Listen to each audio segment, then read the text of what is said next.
કેવું રહ્યું ગ્રાઉન્ડ? બહુ મસ્ત. ફાઇનલી પીટી પીએચડીનો સિક્કો લાગી ગયો છે? યસ.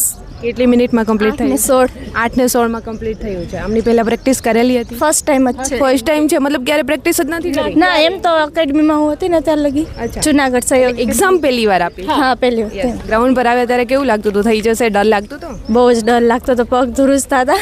ત્યાં ગ્રાઉન્ડ પર બેઠા હતા ત્યારે ગભરામણ થતી હશે કે બહુ જ. હમણાં દોડવાનો વારો આવશે, મારું શું થશે? બહુ જ ગભરામણ તો બહુ જ થતી હતી, પણ જ્યારે રનિંગમાં સ્ટાર્ટ કર્યું ને ત્યારે બધું મટી ગયું, કેમ કે પાસ થવું હતું તો પછી કોન્ફિડન્સ હતો એટલે પાસ તો થઈ ગઈ. ગ્રાઉન્ડ પર સ્ટાફનો સપોર્ટ કેવો લાગ્યો? બહુ મસ્ત છે, બધા સ્ટાફ બહુ સારા છે.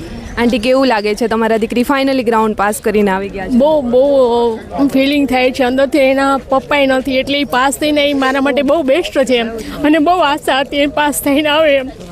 જો એમના પપ્પા નથી, ભલે પણ એમની હાજરી નથી અત્યારે, પણ એમને ગ્રાઉન્ડ પાસ કરી લીધું છે. તમે ક્યારના અહીંયા રાહ જોતા હતા?